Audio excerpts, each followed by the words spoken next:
Cleopatra Martinez grew up in a small city near the Mississippi River in the United States. Her family lived in a quiet neighborhood, old wooden houses, kids biking in the evenings, and the distant sound of trains passing through. But even as a child, Cleopatra was not like everyone else. Every morning before school, she walked out to the riverbank. She stood on the metal railing and watched the water moving slowly toward places she had never seen: Louisiana, the Gulf, the world beyond it. Her mother always said, "Cleopatra, if you watch long enough, the river will tell you stories." And Cleopatra listened. She listened more than she spoke. Most kids her age talked about video games or school gossip. Cleopatra talked about history, books, and why people made the choices they made. She asked questions that surprised adults. One day at school, her teacher asked the class, "What do you want to be when you grow up?" Some said firefighter. Others said doctor. Cleopatra raised her hand slowly. "I want to understand people so I can lead them," she said. The room went quiet. Even the teacher blinked. "You mean, like a mayor?" "Maybe," Cleopatra replied. "Or something bigger." Cleopatra wasn't arrogant. She simply felt something inside her, something strong and steady. She noticed things others ignored: a student crying alone at lunch, a neighbor struggling with bills, a local shop owner closing early because business was slow. She didn't look away. One evening, Cleopatra overheard her parents whispering in the kitchen. The bills were piling up. Her father had lost his job at the factory, and her mother was working late shifts at a diner. Their voices were low but heavy with worry. Cleopatra stood quietly by the hallway door. She wasn't afraid. She was focused. "I'll help," she whispered to herself. "I don't know how yet, but I will." The river outside moved quietly, carrying secrets and possibilities. Cleopatra looked out the window at the dark water and felt something ignite inside her: a promise to herself, a promise to her family, a promise to the world. This was the beginning of Cleopatra's real journey, not in a palace, not with gold, but with determination flowing through her like the Mississippi River. Cleopatra's life changed the year she entered middle school. The hallways were loud, crowded, and chaotic, lockers slamming, kids shouting, teachers trying to control everything at once. Most students just tried to survive the day, but Cleopatra watched. She observed everything. She noticed who walked with confidence and who stayed close to the walls. She noticed who laughed loudly and who pretended to laugh so no one would see their loneliness. One afternoon in the cafeteria, Cleopatra saw a girl sitting alone. Her name was Mia. She was new to town, quiet, and carried a small notebook everywhere. Other kids passed by her table without even looking. Some whispered things like, "She's weird," or "She doesn't talk." Cleopatra didn't hesitate. She walked straight to Mia's table and sat down. "Hi, I'm Cleopatra," she said. Mia looked unsure. "Why are you sitting here?" "Because I want to know your story." Mia stared at her for a moment, then opened her notebook. It was full of drawings, beautiful, detailed sketches of rivers, forests, and small towns. "They're amazing," Cleopatra said softly. Mia's eyes brightened just a little. The next day, 3 more kids joined them. By the end of the month, Mia wasn't alone anymore. Cleopatra didn't force anything. She simply saw someone who needed a bridge, and she became that bridge. The town meeting that same year, a big problem entered Cleopatra's world. A problem that would shape her even more. A storm had damaged part of the riverbank, and the city planned to cut funding for repairs. Businesses worried they would lose customers. Families worried the park would close. People were frustrated, but no one seemed ready to speak up. Cleopatra listened to all of it. She heard her neighbors complaining. She heard her father muttering about politics. She heard shop owners arguing about the city council. One evening, her dad said, "There's a meeting at the community center tomorrow. But no one listens to people like us." Cleopatra felt something inside her tighten. "Well," she said, "maybe they will if someone tells the truth." Her parents laughed gently, thinking she was joking, but the next day, Cleopatra walked into the community center with a notebook and a pen. Adults filled the room, angry, tired, worried. City officials sat at a long table, ready to speak. Then someone opened the floor for comment. Before anyone else moved, Cleopatra stepped forward. She felt dozens of eyes turn to her. A 12-year-old girl, standing in a sea of adults. But she didn't shake, she didn't look away. "I live near the river," she said clearly. "I walk there every day. I see the damage. I see the danger. And I see people waiting for someone to care. Whispers spread across the room. Cleopatra continued, if you let the riverbank collapse, you risk our homes, our businesses, and our future. We're not asking for a favor. We're asking for responsibility. Silence filled the room when she finished. One official leaned forward. What's your name? He asked. Cleopatra Martinez, she said. And I'm speaking for everyone who feels unheard. Her voice didn't tremble once. People clapped, some stood, and that night, the council voted to restore funding. Cleopatra walked out quietly, her parents stunned behind her. That was the first time she realized something important. Her voice could open doors many people were afraid to even knock on, and she knew she was just getting started. After the riverbank meeting, something changed in Cleopatra's town. People started noticing her. At the grocery store, adults whispered, "That's the girl who spoke at the council meeting." At school, teachers looked at her differently, curious, impressed, maybe even hopeful. But Cleopatra didn't care about attention, she cared about problems, and in her hometown, there were many. The rising pressure. Cleopatra's father finally found a job, part-time work repairing machines at a local warehouse. It wasn't much, but it helped. Her mother still worked evenings at the diner, often coming home with tired eyes and sore hands. One night, Cleopatra heard her parents talking again. The bills are still too high, her father sighed. Her mother replied quietly, "We'll make it work. We always do." Cleopatra lay awake in her room, staring at the ceiling. She felt the weight of their struggle pressing on her chest. She wasn't scared, she was planning. She wanted to make life better, not just for her family, but for her whole community. She didn't know how yet. But she knew that leaders don't wait for the right moment, they create it. Leadership begins in the hallways at school. Cleopatra's name spread quickly. Students came to her with problems, bullying, unfair rules, broken equipment, issues no one listened to before. One morning, a boy from 8th grade approached her near the lockers. "You're Cleopatra, right?" "Yes." "Can you help? They keep breaking the basketball nets in the gym, and coach says he doesn't have the budget to replace them." She nodded. "Show me." Cleopatra went to the gym after school. The equipment was old, torn, and forgotten. The school said it didn't have money, but Cleopatra knew that no money usually meant no one willing to fight for it.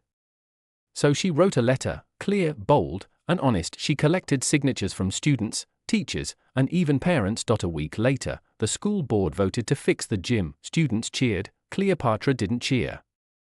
She simply smiled, because she understood something new. Real leadership isn't about big speeches. It's about solving the problems people step over every day. A shadow on the horizon, but change always creates resistance. There were people who didn't like how quickly Cleopatra was rising. Some adults thought she was too opinionated.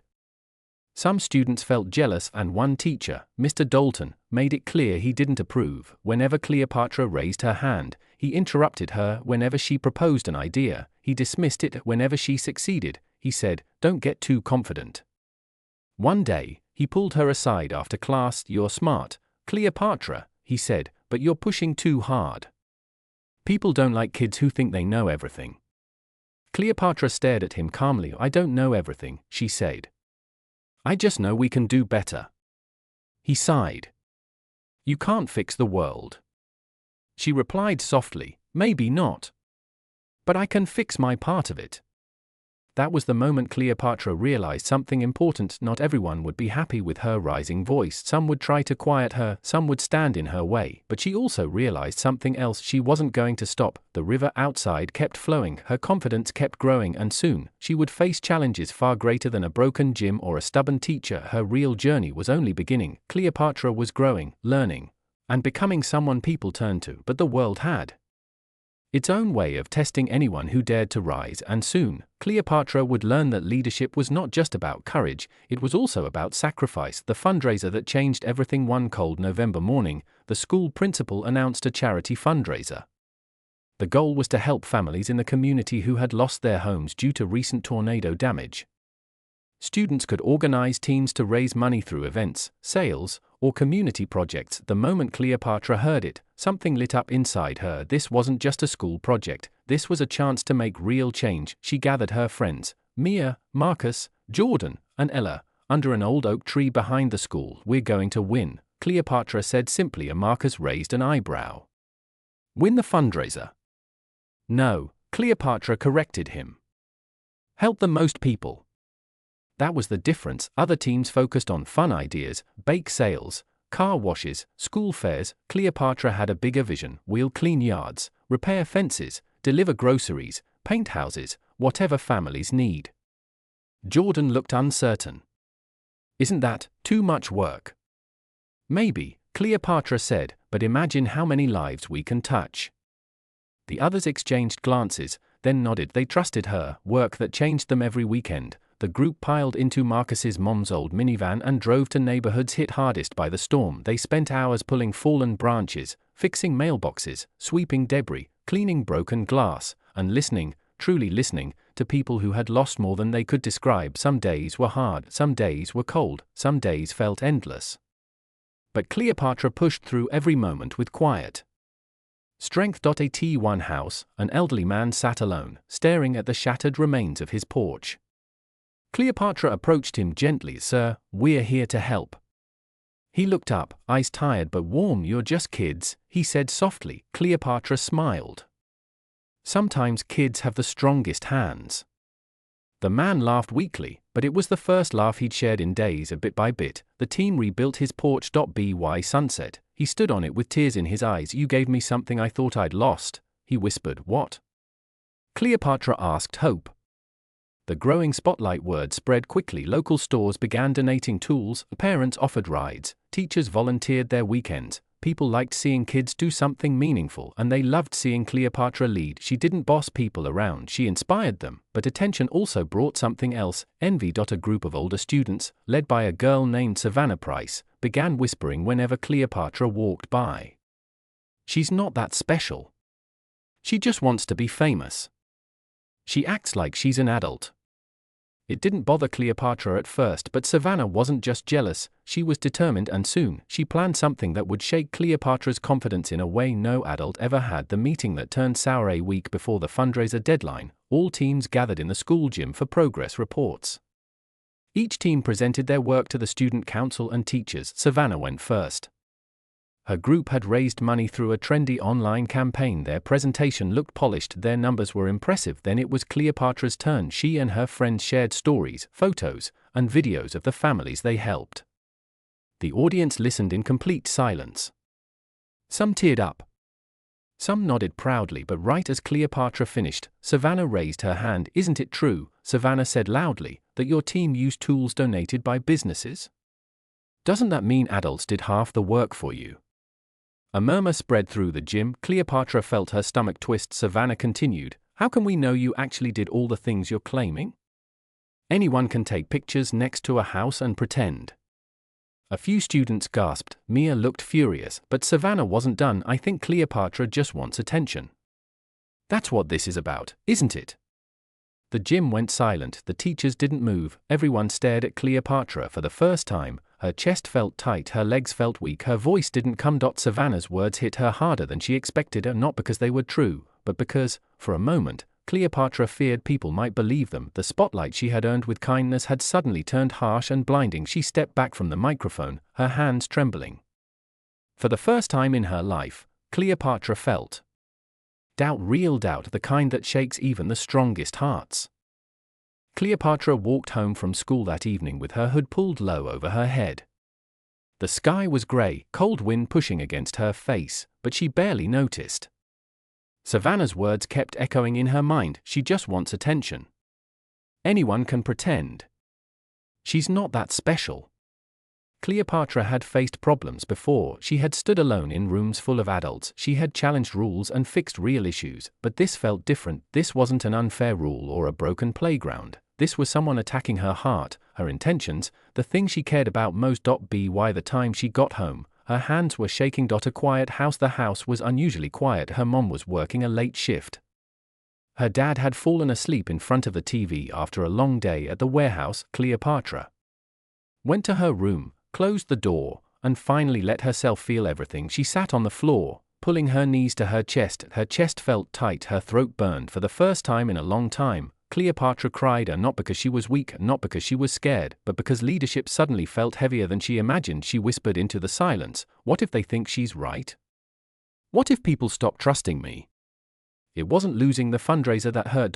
It was the idea that people might believe she wasn't honest, that all their hard work for those families would be seen as fake. What hurt even more was the thought that her team, Mia, Marcus, Jordan, Ella, might feel betrayed or judged because of her. She wiped her tears, but more kept coming. Cleopatra had always known that leaders faced resistance, but she hadn't expected it to feel so personal.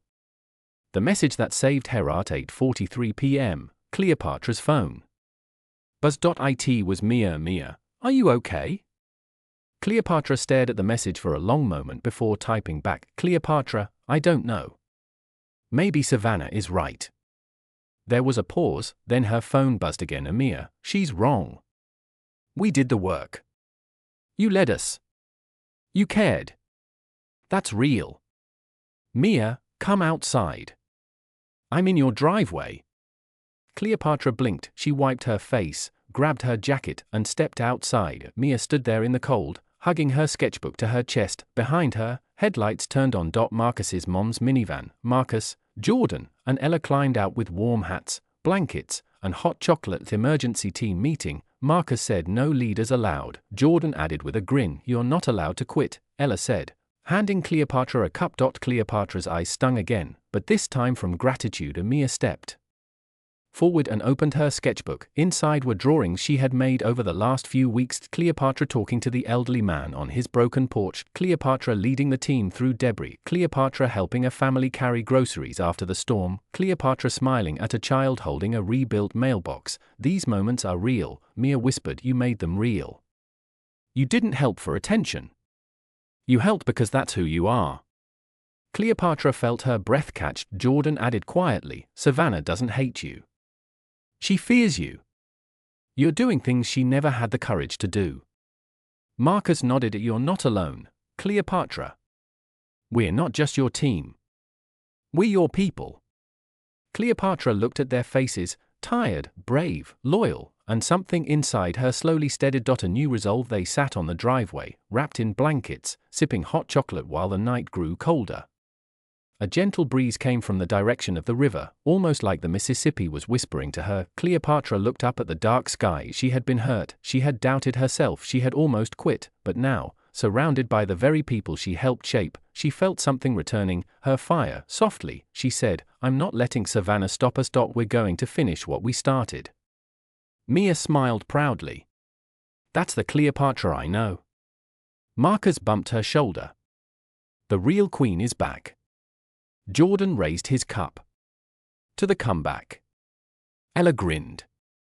Let's win this for real. Cleopatra breathed deeply, the cold air filling her chest. Tomorrow, she would face Savannah again. Tomorrow, she would face the whole school. But tonight reminded her of something priceless. She didn't have a crown, but she had a kingdom of hearts behind her, and that was stronger than anything else. The next morning, Cleopatra walked into school with her shoulders steady and her eyes focused. She wasn't fearless, her stomach still twisted, but she wasn't broken anymore. Mia, Marcus, Jordan, and Ella walked beside her like a small army. Students stared, some whispered, some smiled in support, others watched with curiosity, waiting to see what she would do next. Savannah stood near her locker talking loudly, pretending not to notice Cleopatra, but Cleopatra didn't look at her. She didn't need to. She had bigger things to focus on. The evidence they couldn't ignore. At lunch, Cleopatra's team sat together, brainstorming. They needed to prove their work was real, not with arguments, but with truth. Ella pulled out a folder. I kept all our permission slips and volunteer forms, she said. Marcus laid down receipts for every tool and supply donated. Jordan showed screenshots of the family's thank you messages. Mia opened her sketchbook again, this time with drawings of every house they helped, each labeled with the date. Cleopatra looked at the stack of evidence. This will speak louder than any speech, she said softly, but then Marcus frowned. Savannah still might twist things.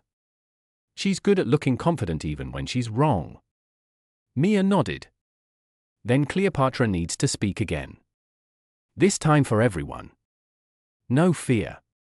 Cleopatra knew they were right. The fundraiser assembly was in 2 days. Everyone would be there. This was her moment to reclaim everything Savannah had tried to take. A visit to the river after school. Cleopatra walked alone to the Mississippi River. It was something she always did when the world felt heavy. The water moved calmly, carrying leaves and small sticks downstream. It reminded her that life never stopped flowing. Even when things got hard, she sat on the railing and took a deep breath. Why me?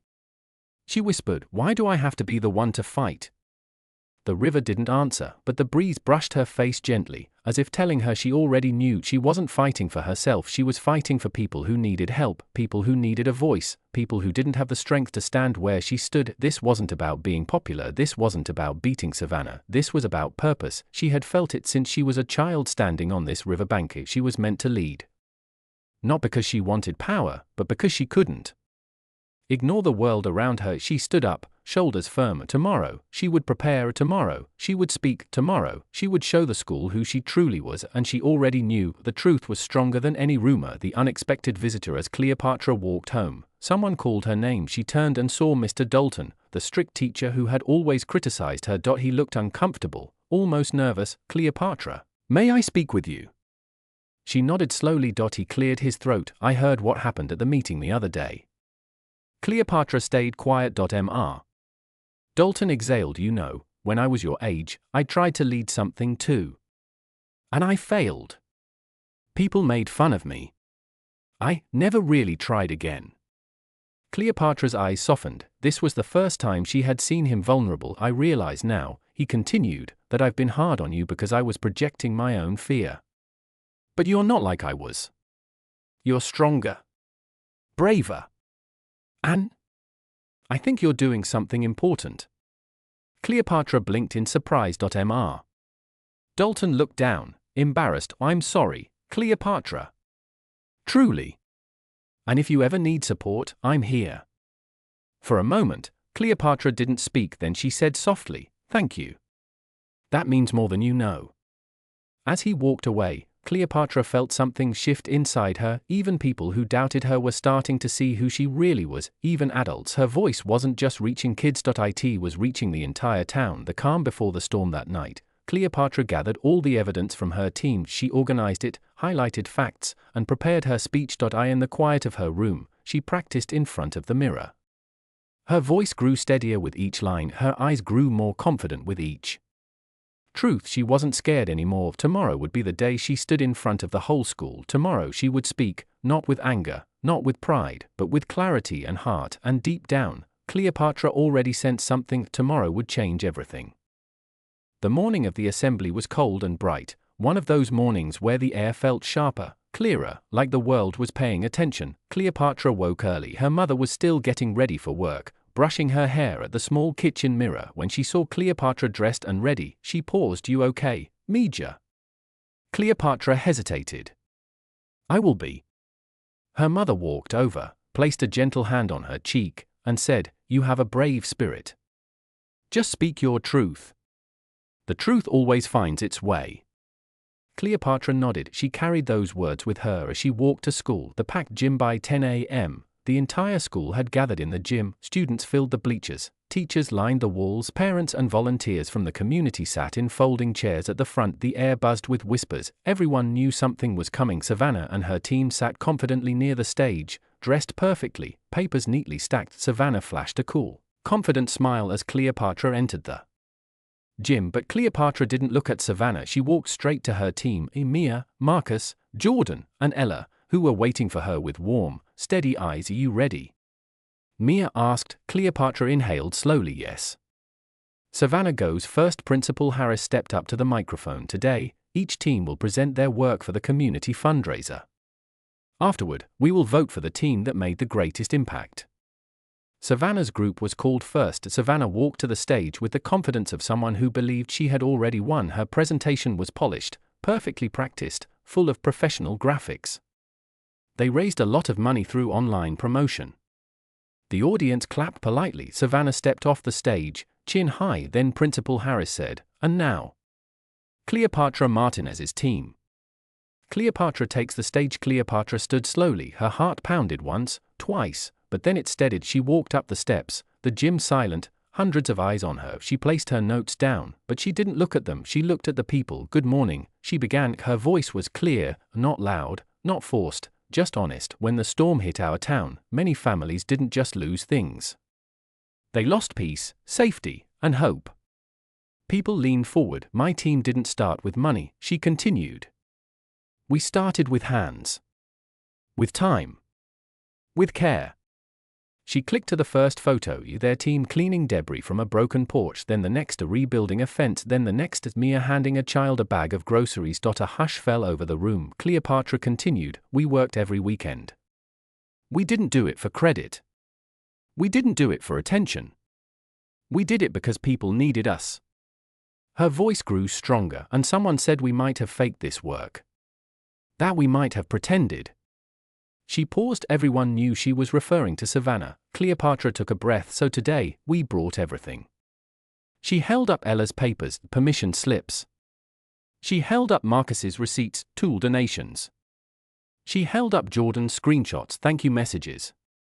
And then she stepped aside so Mia could place her sketchbook under the document camera. The screen lit up with page after page of Mia's drawings, raw, emotional, real moments captured on paper. People gasped softly, teachers stared, parents whispered. Cleopatra's voice softened. We didn't just raise money. We raised people's spirits. We raised broken homes. We raised hope. The gym was so silent Cleopatra could hear her own heartbeat. She finished with only 4 words, hope is powerful work. And she stepped back. The gym erupts for a moment. The gym was silent, then someone began clapping, then another, then the entire gym stood, students, teachers, parents standing, clapping, cheering. Cleopatra's cheeks flushed, not with pride, but with relief that the truth had finally spoken louder than any rumor. Savannah sat frozen, her smile gone, her eyes full of shock and something else, something like regret. The vote. When Principal Harris asked for votes, hands shot up everywhere. Cleopatra didn't see every hand, but she saw enough to know her team had won, and not because they fought back, not because they defended themselves, but because they showed what real leadership looks like: service, honesty, heart. Savannah's breaking point. After the assembly, while everyone celebrated, Cleopatra stepped outside for fresh air. The afternoon wind blew softly across the school courtyard. Behind her, she heard footsteps. Savannah. For a moment, neither girl spoke. Savannah's voice cracked when she finally said, you really did all that work?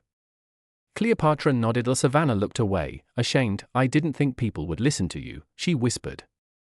And I didn't want you to win. Cleopatra didn't respond with anger. She simply said, you don't need to push others down to rise. Savannah swallowed hard. I'm sorry. Cleopatra nodded once, not cruelly, not triumphantly, but with quiet understanding, because leaders don't humiliate others, leaders lift, even when others tried to break them. As Savannah walked away, Cleopatra felt the truth settle calmly in her heart. This moment was only the beginning. The world was bigger than this school, bigger than this town, bigger than this challenge, and Cleopatra was growing strong enough to face all of it. The morning after the library debate, Cleopatra woke up earlier than usual. She sat on the small wooden porch outside her house, wrapped in a blanket, watching the horizon turn from deep purple to soft orange. Cars were already passing on the main road. People were heading to work.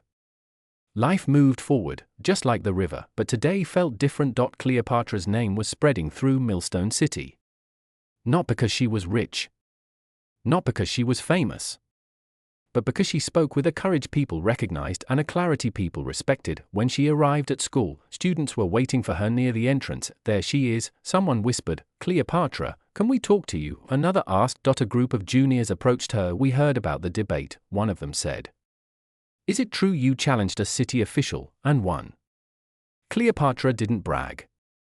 She simply nodded once. I didn't win, she said. I just told the truth.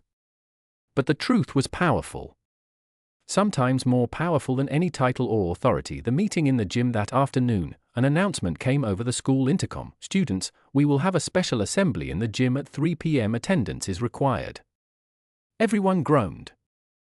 Assemblies usually meant boring speeches.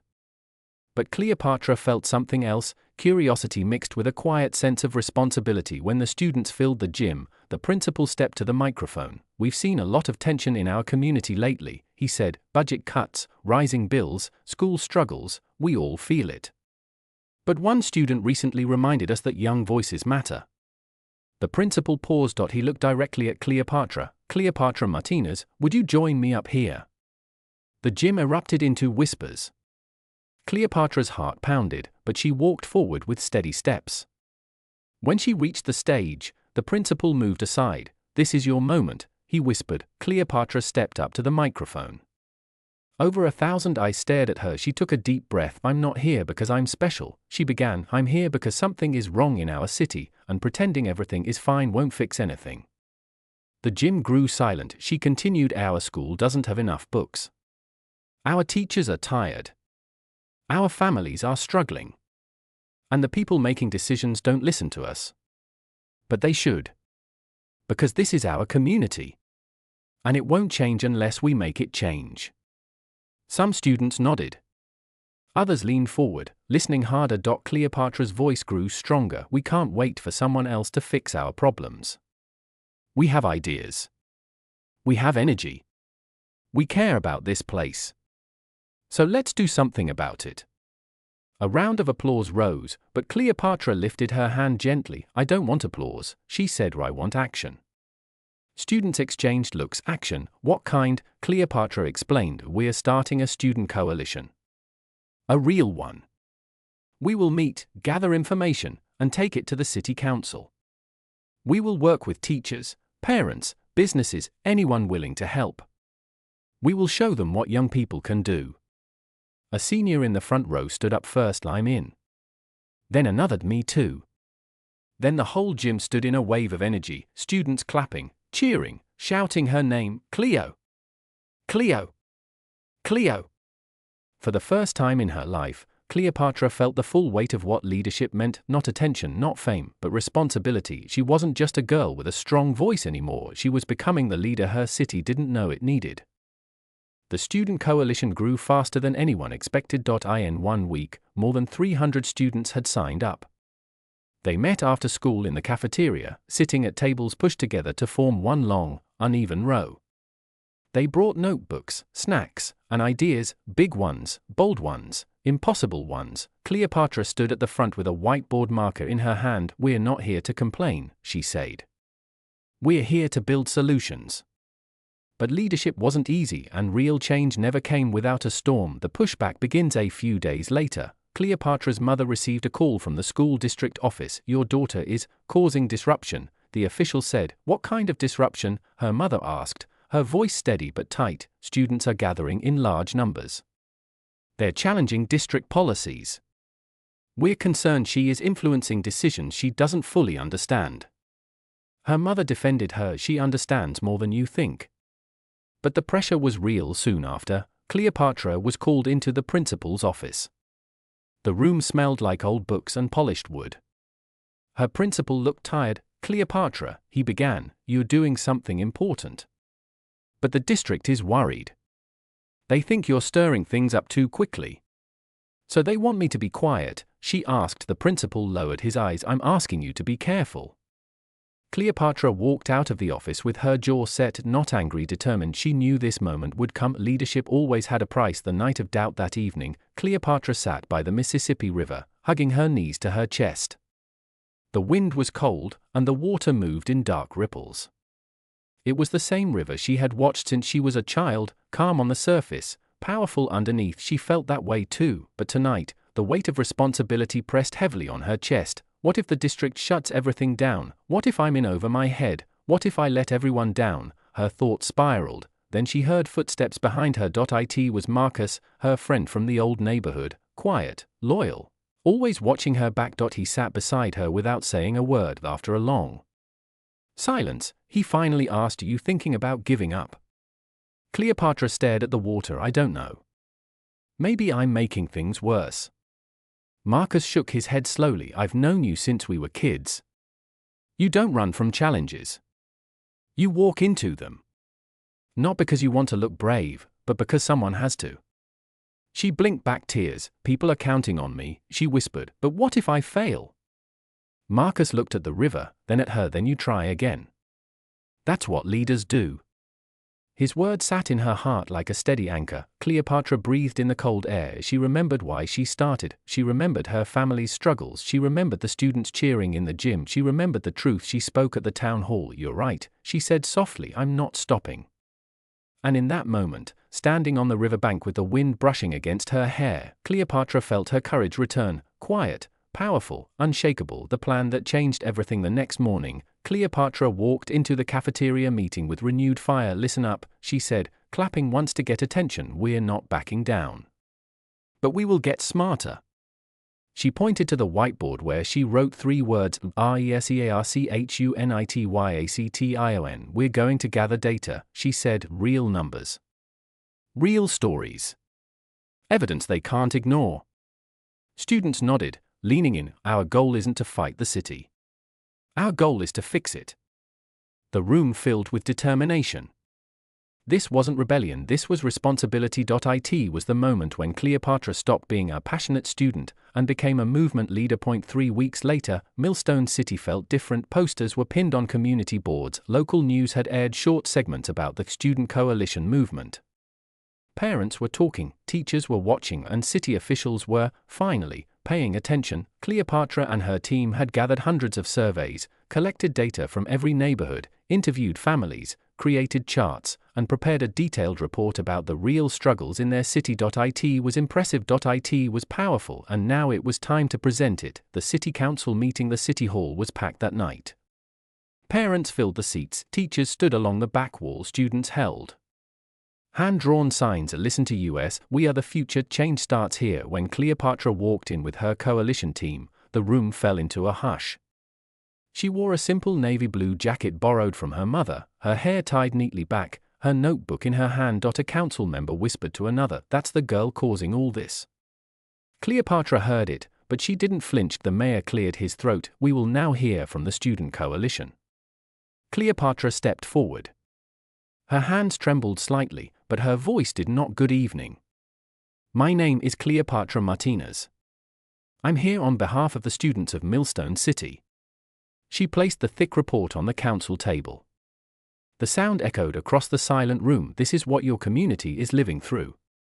She walked the council through the data, page by page, chart by chart. Rising costs. Declining school resources. Families working multiple jobs. Students struggling to keep up. But then she spoke from the heart. "What you see here isn't just numbers. It's our lives. We're not asking for luxury. We're asking for a chance. For support. For opportunity. For the future of our city." She looked directly at the council. "You told us we were too young to understand. But look around this room. We understand more than you think."